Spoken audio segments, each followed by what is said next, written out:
It's simple and easy to install Sophos Antivirus for Mac Home Edition. I've already downloaded the installer, so let's run that now. Looking at the Before You Install document, you'll find the URL to the Sophos Free Talk forum. Here you can ask questions and check out the FAQs.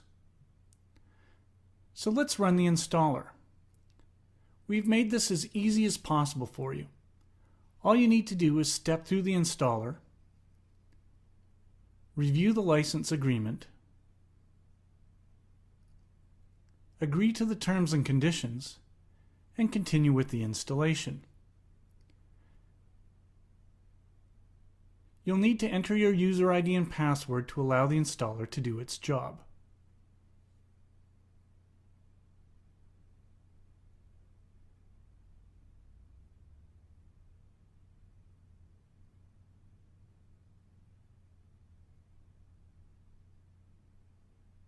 There we are. Done. Sophos Antivirus is now running in the background, automatically checking all files you access on your system, keeping you completely safe.